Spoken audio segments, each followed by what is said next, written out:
Media के साथियों का आज यहाँ इस प्रेस वार्ता में पहुँचने पर हार्दिक स्वागत और अभिनंदन है। हमारे आदरणीय नेता राहुल गांधी जी ने जम्मू से ही उदय भानचिप जी को राष्ट्रीय अध्यक्ष बनाया है भारतीय युवक कांग्रेस का।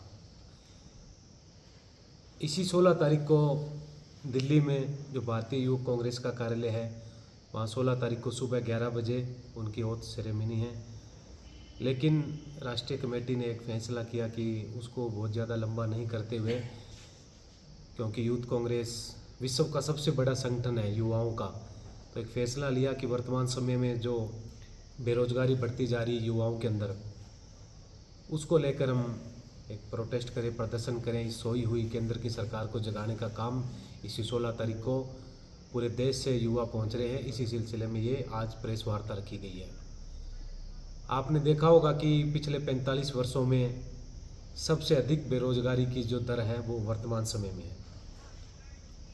मोदी जी को अभी जो चिंता है वो देश के युवाओं की नहीं है, जो बेरोजगार युवा है उनकी नहीं है। उनको चिंता है अमित शाह जी के बेटे जो है जय शाह, उनकी किस तरह से उनको सशक्त किया जाए, किस तरह से उनको मजबूत किया जाए। लाखों करोड़ों युवा बेरोजगार बैठे हैं। केंद्र की सरकार जब आई थी 2014 में, तो मोदी जी ने वादा किया था कि 2 करोड़ रोजगार प्रतिवर्ष दिए जाएंगे। लेकिन वर्तमान में हालात ये है कि 2 करोड़ रोजगार मिलने के तो दूर की बात है, इतने ही रोजगार छीनते जा रहे हैं। प्राइवेट सेक्टरों, गवर्नमेंट सेक्टरों, कहीं भी नौकरियां नहीं हैं। इसको लेकर हमारा यूथ कांग्रेस से प्रोटेस्ट कर रहा है। और वर्तमान में युवा यदि बेरोजगार होगा तो वो थोड़ा, मेरा मानना है, संगठन का मानना है कि ये नशे की तरफ फिर वो अग्रसर होता है। गुजरात के अडानी पोर्ट से जो नशा आ रहा है, पूरे देश में सप्लाई हो रहा है, वो किसी से छुपा नहीं है, उसकी कोई भी जांच नहीं हो पाई है। आपने परसों ही देखा होगा कि दिल्ली के अंदर 200 करोड़ का ड्रग्स पकड़ा गया है। हरियाणा में, मध्य प्रदेश में युवा नशे की तरफ भी बढ़ रहा है। इसलिए हमारा जो 16 तारीख को प्रोग्राम है उस कार्यक्रम का नाम है नौकरी दो, नशा नहीं। तो आज जम्मू कश्मीर के सभी युवाओं से आह्वान करूंगा कि वो 16 तारीख को ज़्यादा संख्या में पहुंचे, क्योंकि राष्ट्रीय अध्यक्ष यूथ कांग्रेस के यहीं के हैं।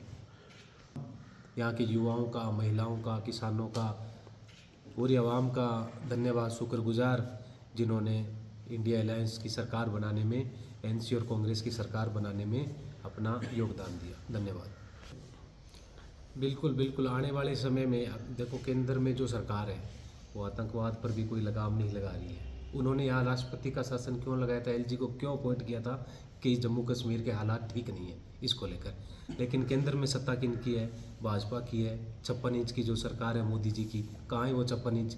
बार पिछले कई महीनों से बार हमारे जवानों पर हमले हो रहे हैं, काफ़ी हमारे जवान शहीद हो रहे हैं। तो केंद्र की सरकार इसको रोकने में नाकामयाब है।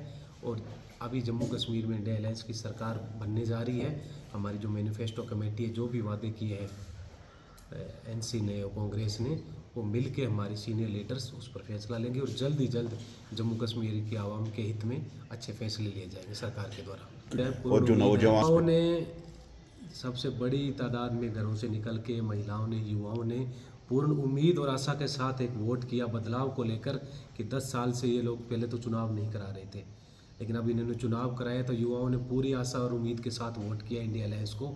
उनको उम्मीद है कि हाँ, रोजगार के रास्ते खुलेंगे। और वो हमारी सीनियर लीडरशिप और मैनिफेस्टो जो कमेटी है बैठ के अच्छा फैसला युवाओं के लिए, महिलाओं के लिए, सब वर्ग के लिए, सभी वर्ग को इसमें शामिल किया जाए। सर है जनता जनार्दन है, जो जनता जनादेश देती है उसको स्वीकार करना चाहिए, लेकिन हम इग्नोर नहीं कर सकते।